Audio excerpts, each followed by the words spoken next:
invitée du jour, mesdames et messieurs, est une artiste qui nous vient de la belle région de Tnus. Une jeune artiste qui, bien que méconnue, fait un travail remarquable dans un terrain considéré encore vierge jusqu'à présent, à savoir la traduction et l'analyse philosophique du texte de la musique andalouse. Et oui, rien que ça. Et elle sera parmi nous dans un tout petit moment pour partager avec nous la traditionnelle tasse de café de cette émission. Donc on vous dit à tout de suite, juste après ceci.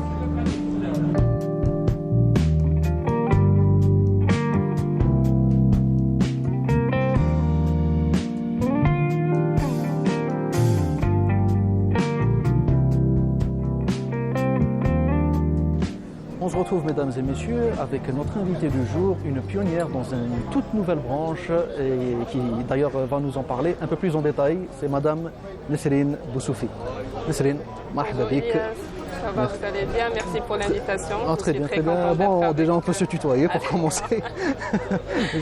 Parce que quand même c'est une ambiance assez détendue, oui, on va prendre un café. Déjà, pour commencer, merci beaucoup à toi. D'avoir accepté de participer à cette émission.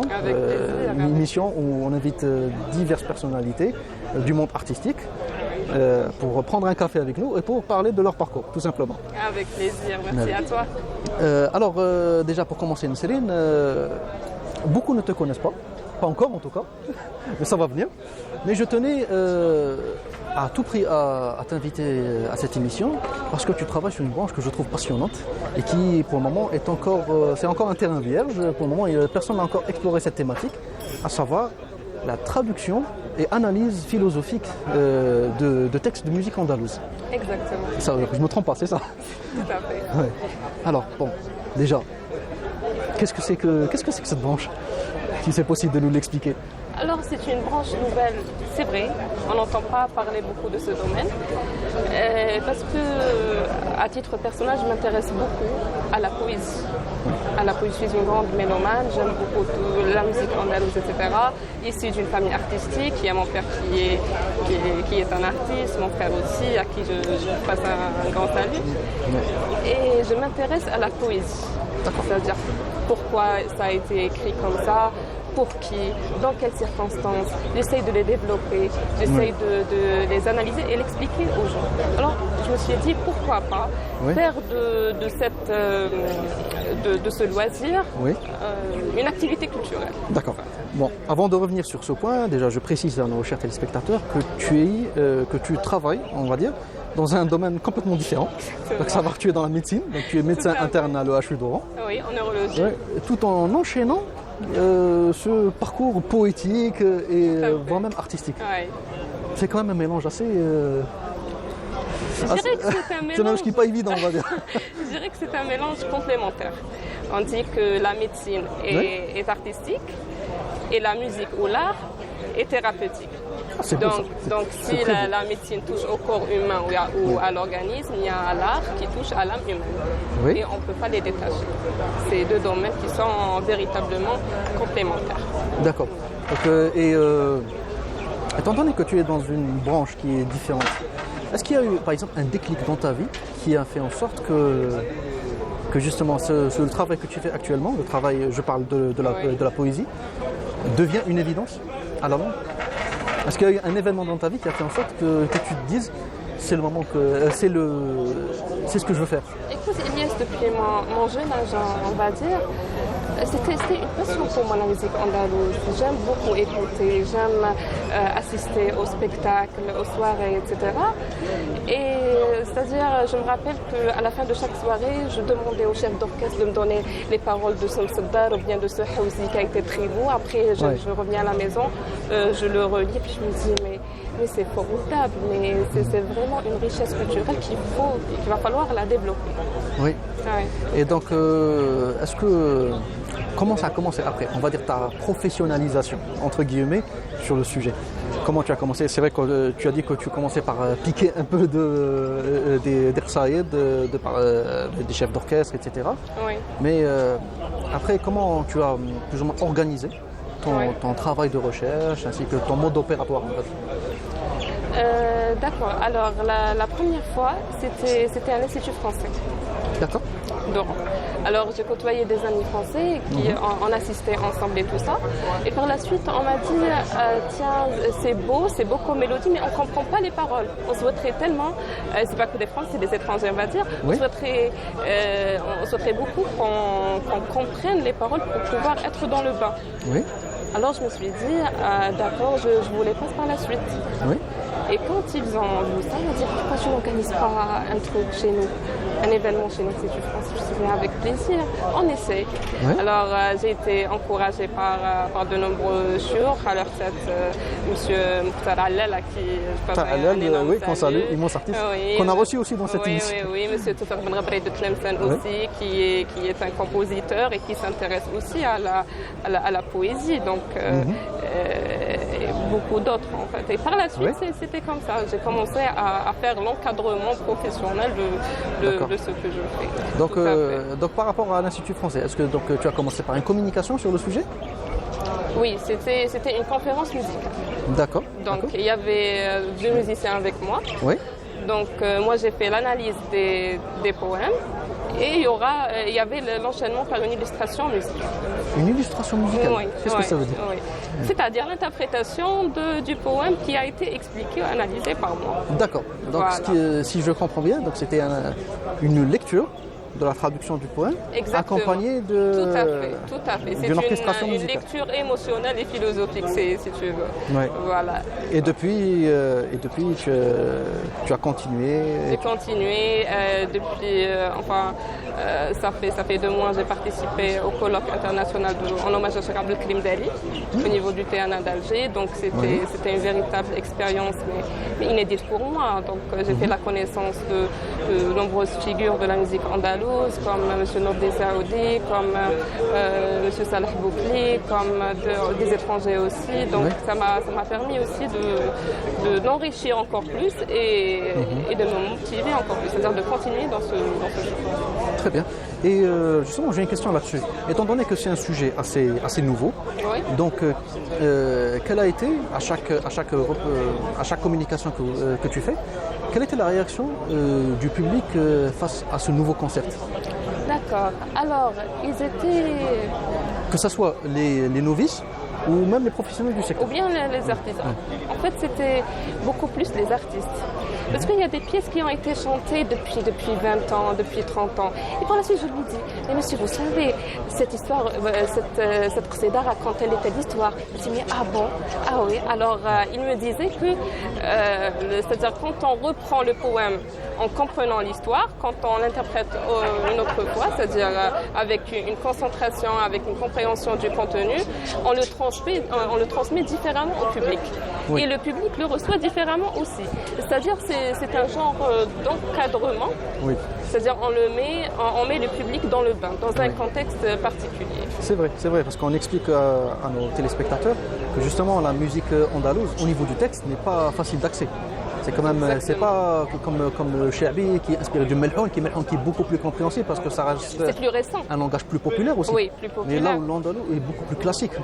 Oui. Donc c'est vrai que c'est pas une musique dont on va prêter attention aux paroles, on va dire. On va plus apprécier l'aspect musical, mais les paroles, généralement, on a tendance à ne pas les prendre en compte. Oui, c'est Alors par rapport, je dirais que c'est par rapport au rythme aussi. Oui. Au rythme de la musique classique, atmosphérique, c'est lent, c'est etc. beaucoup plus lent. Et quand on part au haouzé, c'est plus léger, c'est plus accessible à l'oreille. C'est par rapport à ça aussi. C'est vrai, Oui. c'est vrai. Mais c'est vrai qu'actuellement, maintenant, Oui. avec un texte compréhensible, avec une histoire derrière, Derrière, oui. c'est vrai qu'on peut s'impliquer plus que... Voilà. Et surtout, c'est très important de faire comprendre ça aux enfants, à la nouvelle génération. Parce que ça va donner un effet de conte de fées. On prend l'enfant, on lui dit, tu sais, voilà, par exemple, je citerai Koutara, un classique qui a été interprété par de nombreux orchestres chinois, coréens, français, etc. Oui, c'est vrai que c'est une chanson qui, par exemple, contrairement aux autres du répertoire andalou, Celle-ci, c'est celle qui a su le mieux s'exporter, on va dire. Exactement, elle est devenue universelle même. Oui. Par exemple, quand on explique à l'enfant que Qantara, voilà, c'est un poète qui s'appelle Ibn Dabbah, c'est un poète lemsanien qui a vécu à Constantine. Ah, c'est Ibn Dabbah ou c'est Ben Dabbah? C'est Ibn Dabbah. Ah, Ben Dabbah. Voilà, D'accord. il a écrit, puis c'est récent, il a écrit au 19e siècle. Oui. Oui, il raconte l'histoire d'une famille royale qui vivait en Andalousie. Oui. Après, la reine, elle était très, très attachée à la nature, et plus précisément à la saison hivernale. Et c'est là où le roi a demandé de planter 1001 amandiers autour du palais. D'accord. Oui. D'accord. Alors, vers la fin de l'hiver, Oui. c'est-à-dire il y avait la floraison de cet arbre fruitier. Et c'est là où il dit à son épouse, Qantara, Lève-toi pour voir. lève-toi et viens contempler les pétales de l'amandier. Donc, si j'ai bien compris, la Qantara, ça parle d'un amandier. Exactement. Chose qu'on n'aurait jamais cru, parce que c'est vrai que même si tout le monde a compris ce que ça veut dire Qantara, Oui. mais la suite des paroles, C'est Qantara Darahim al-Louz. Il y a certains qui disent Barahim al-Louz, mais Darahim, c'est par rapport aux pétales, c'est par rapport à la couleur blanche qui symbolise l'hiver, qui symbolise la neige plutôt. là-dessus tu me tends une perche, parce que j'aimerais parler d'un point qui, à mon sens, est le plus essentiel. C'est que justement là, il y a beaucoup d'allégories dans ce type de texte, Oui. beaucoup de symbolique. De métaphore. Exactement. Et donc là-dessus, c'est là où la traduction va devenir un véritable challenge pour toi. Exactement. Pour trouver quel parfait équivalent pour tel type de tournure de phrase, Tout à pour fait. tel Tout terme, à fait. etc. Tout à Et là-dessus, j'aimerais bien que tu me parles un peu de ton mode opératoire, on va dire. Comment, on va dire que tu vas t'attaquer à un qsida, Oui. une qsida. Oui. Alors, comment tu Le vas, processus. oui, comment tu vas organiser ton travail? D'accord. Alors, tout d'abord, je commence par le choix de l'accédant. D'accord. Il va falloir. Ah d'accord, donc même le choix n'est pas anodin. Bien sûr. C'est important. Pourquoi?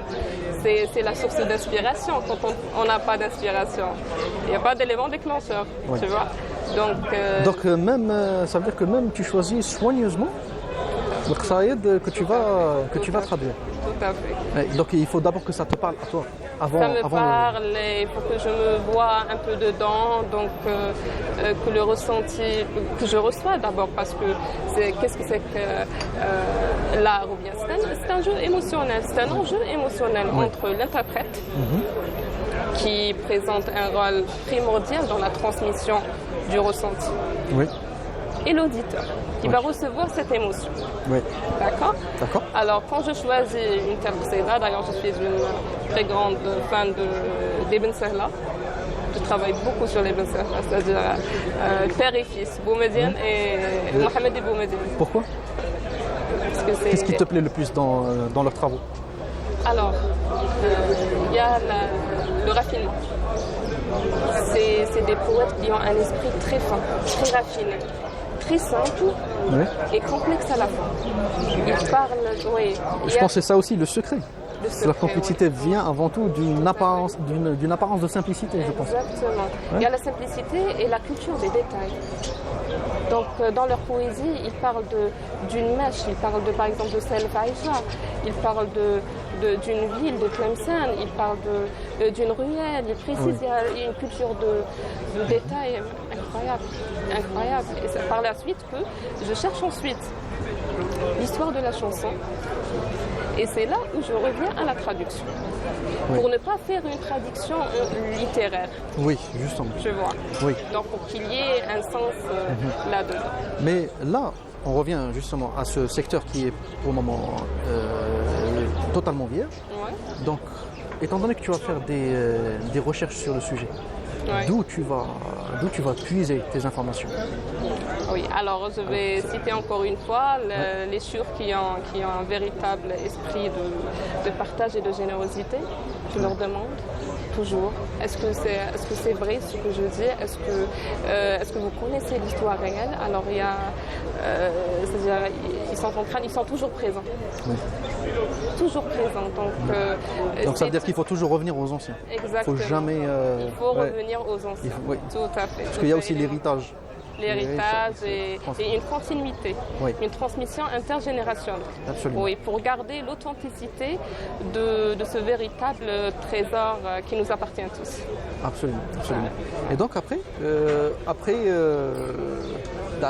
les diverses consultations avec les anciens, Voilà. donc après, est-ce que tu puisses dans les dictionnaires ou dans d'autres saïds pour voir comment ceci pourrait être traduit, ou voir même dans la vie même des auteurs des saïds? Exactement, je consulte la vie des auteurs, D'accord. la vie des poètes, la continuité des poèmes aussi. Donc il a composé ça en premier lieu, après ça, donc on ressent l'enchaînement en quelque sorte. Oui. Donc pour être un peu plus logique et commencer à raconter l'histoire Oui. telle qu'elle est, qui parle de la nostalgie, ou bien de la beauté, ou bien de nombreuses thématiques. Oui. Et c'est là où j'attaque l'émotion, le contenu, D'accord. le concept. Comment il a décrit ça comme ça. Je prends un exemple par exemple, je dis voilà, par exemple il a parlé de nostalgie, il a parlé de Tlemcen, il a parlé de ça, comment il arrive parfaitement à nous transmettre son ressenti et puis sa connexion avec son âme interne. Oui. Ouais. Ouais, mais malheureusement, quand on ne comprend pas le texte, donc on passe à côté de toute cette beauté. Tout à fait. Oui. Donc, Et c'est le but. tout à fait. Ouais. Bon, maintenant pour les téléspectateurs qui j'imagine, sont hyper intéressés par ce nouveau concept, voudraient sûrement avoir une idée Oui. sur votre travail en tant que traductrice et analyste du texte de la musique andalouse. D'accord. Est-ce que tu peux nous donner un exemple d'un texte que tu as traduit? D'accord. Alors, je vais vous donner un exemple d'une qsida que j'aime beaucoup, qui s'appelle Douayani. Donc, c'est une qsida qui a été écrite par Boumediene Ben Sehla. Boumediene, c'est le fils. Mohamed, c'est le père. Très bien. D'accord. Très bien, oui. Alors qui dit Ya douayani, ya l'gumri zirqal jinhan, jimmel wissani, slim ala nas tlemsan. En français, ça va donner aux lumières de mes yeux, aux pigeons, aux ailes azurées. Survole pour moi la cité et salue les gens de Tlemcen.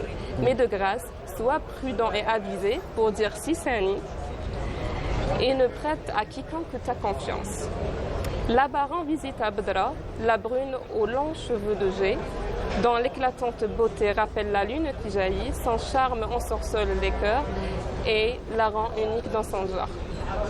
Et pour parler de l'histoire, qui c'est cette Bedra d'ailleurs? Oui. Bedra, c'est la libératrice du poète. C'est la femme qui a intervenu auprès du bey d'Oran pour libérer le poète du cachot. D'accord. Oui, parce que après avoir composé cette qsida qui parle d'ailleurs c'est une véritable qsida originale, ça parle de Tlemcen, ça parle des ruelles et des derbes, etc. Donc 40 strophes et 40 quartiers et 40 femmes. Donc il a cité d'une façon explicite les prénoms des jeunes filles qui habitaient ou bien qui symbolisaient la beauté dans chaque quartier. Et ce qui a donné au poème un ton provocateur. Oui. Et c'est pour cela que le bey d'Oran a décidé d'emprisonner Boussela.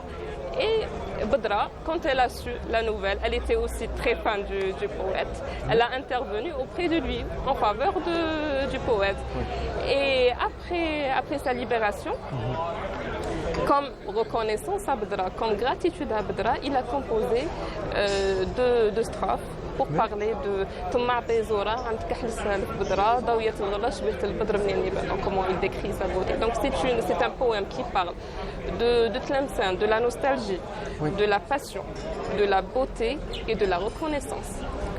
Il nous enseigne l'art de la reconnaissance. Oui, absolument. Ouais. C'est bon, déjà avant toute chose, c'est tellement bon. C'est tellement bon, donc on s'évade dans ce type de poème et c'est malheureux qu'on voit ça que maintenant qu'il y ait une personne qui décide de s'attaquer justement à la traduction de ce registre. Mais là-dessus, j'aimerais revenir sur un point, c'est qu'il n'y a pas uniquement de la traduction et de l'analyse, il y a même de la recherche historique. Bien sûr, Donc justement, j'imagine le temps que ça prend pour traduire un poème. ça prend du temps. Et à Ça peu prend du temps, mais quand on aime le poème ou bien, on a cette curiosité qui nous pousse à trouver, à chercher, c'est ça. Et j'imagine que les sources ne sont pas abondantes dans ce Oui, type. oui, ils ne sont C'est pas... un véritable travail d'investigation. Vous Exactement. prenez une information De ce par-ci, livre, une par-là, de etc. d'un artiste, une information d'un musicologue, une information après, c'est la collecte de tout ça Oui, et je reformule à ma façon. très bien. Ouais. Là-dessus, étant donné que c'est très poétique, donc il y a beaucoup de liberté Oui. et beaucoup de changements dans Oui. votre traduction, est-ce que vous vous êtes retrouvé confronté à des puristes, si je peux dire, entre guillemets, de cette musique, qui n'étaient pas forcément d'accord avec votre traduction? Avec... Pas grave. D'accord, donc jusqu'à maintenant, tout va bien. Donc ils sont contents parce que c'est un nouveau concept à la musique. Ils me disent que c'est un plus. Vu que c'est-à-dire le poème il est là, je touche pas aux bijoux. Oui, Mais je refais à la face. étant donné qu'il y a beaucoup de poésie dedans, donc vous devez reformuler et plutôt expliquer les propos de l'auteur. Exactement. Donc là-dessus, ma question c'était dans le sens où certains chiours Oui. n'étaient pas d'accord avec telle traduction. Donc on se dit non, cette traduction, ça ne veut pas dire ça, c'est plutôt plus ça, etc. Donc est-ce que là-dessus, il y a plus ou moins ce conflit générationnel, on va dire? C'est des débats, je dirais, avec les chiours. Donc il me dit, par exemple, si c'est un ça ne veut pas dire ça, ça veut dire ça. Et puis c'est tout à mon honneur. Mais Bien sûr, pour apprendre Oui. d'eux. Après, il y a par exemple une qsida qui a plusieurs versions. Ah d'accord. Oui. Par Il y a ceux qui exemple disent, par exemple, Hanina. On va citer Hanina. Donc, j'ai appris très récemment qu'elle a été écrite par des soldats. Ouais. Par des soldats lors de leur pause. Ouais. Et chaque soldat lançait un vers qui lui parlait. Et par la suite, il y a eu une collecte de ces vers. C'est en Syrie. D'accord. Là où Cheikh Abdel Nsari est parti, il a fait la collecte donc, de cette qsida, il l'a refait à sa façon. Et voilà, la première version, c'est ça. J'ai entendu parler aussi que c'est l'histoire d'un père qui parle à sa fille, donc qui a été, pas exilé, mais qui a été marié loin de lui. Il lui dit que voilà, c'est Hanina, donc يا ضريف الطول وجينا نقول لك رايح للغربة في بلادك أحسن لك, c'est-à-dire pourquoi tu pars, pourquoi tu... Voilà. Et j'imagine le changement d'un terme peut changer le sens de la phrase au complet. Tout à fait, Donc, c'est l'effet Kafka. Ouais. Tout à fait. Donc j'imagine la pression que vous avez sur les épaules, le fait de vous attaquer seul, puisque généralement un travail de cette envergure nécessite un travail d'équipe, j'imagine, Oui. pour traduire. Donc là-dessus, on précise que vous faites tout toute seule. Toute seule. Impressionnant. Ouais. Et il y a des chiours qui viennent vers vous pour essayer de comprendre certains sens de Rshad, etc. Bien sûr. Mais ils ont une humilité extraordinaire, c'est tout à mon honneur. Il me dit, écoute, je vais chanter ça et ça, donc quelle est l'histoire que tu connais?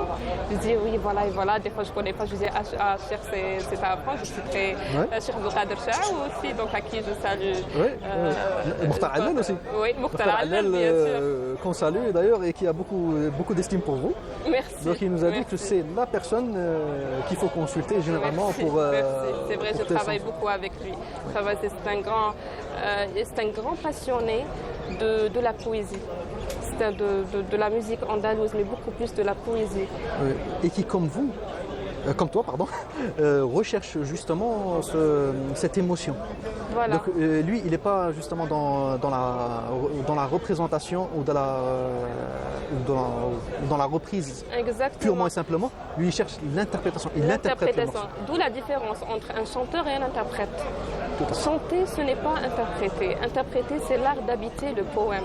Oui. C'est l'art de le vivre avec son émotion. Oui. C'est l'art de l'universaliser. Oui. C'est de cette façon que le poème devient universel, que la chanson devient universelle. Oui, ouais. Et c'est comme ça qu'on arrive justement à toucher un public qui peut-être n'est pas familier avec ce type ou avec ce genre musical. C'est que quand on fait de la reprise, purement et simplement, je pense que ça crée cet écart. On ne se sent pas impliqué Mais concernant Mokhtar Allel, pour revenir à lui, lui justement recherche cette émotion, il interprète. Et c'est pour ça que des fois, même en représentation, on le voit On le pleurer. voit pleurer, exactement. Des fois, quand il chante des histoires, mais il pleure carrément. Et c'est-à-dire, c'est là où l'émotion prend le dessus. Oui. Et ça t'arrive aussi lors de tes représentations, où tu vas par exemple travailler sur une traduction, d'avoir justement cette forte émotion? Oui, c'est en écoutant l'interprète. Donc quand je ressens une émotion très forte, quand c'est si bien interprété, eh ben, je dis que voilà, c'est mon prochain travail. Très, très bien. Alors maintenant, une petite question pour finir, pour les téléspectateurs qui se posent, je pense, la question sur la disponibilité de tes travaux.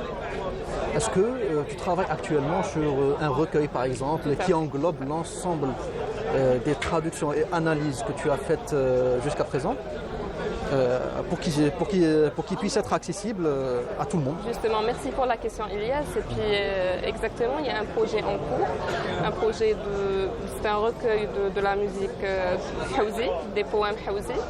Donc, il y aura et le poème, sa traduction, si c'est pas son histoire, son analyse.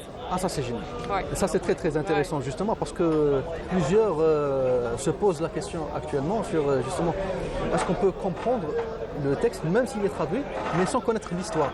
Donc là où tu as pensé justement à inclure l'aspect historique.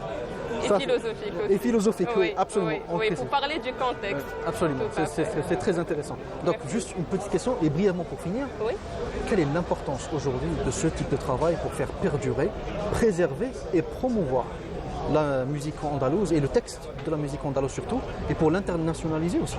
Voilà. Je dirais que la compréhension du poème, c'est ce qui fait l'universalisation du chef-d'œuvre. C'est-à-dire on pousse les spectateurs à l'écouter avec une grande concentration. On pousse la nouvelle génération à s'intéresser. Ce n'est pas uniquement prendre l'instrument et jouer au bien. Il va falloir comprendre cette richesse. On a une très grande richesse. Il va falloir la mettre en valeur autant que possible. Sur ces belles paroles, je te dis merci beaucoup, Nesseline Boussoufi, d'avoir accepté notre invitation et d'avoir été parmi nous pour partager une tasse de café ou même un jus et pour parler de ce beau sujet qu'est la traduction et analyse philosophique du texte de la musique andalo. Merci beaucoup à toi. On te souhaite bon courage aussi pour la parution et la publication de ton premier recueil. Inch'Allah, merci à toi Ilyes, merci Inch'Allah, une longue vie à l'émission.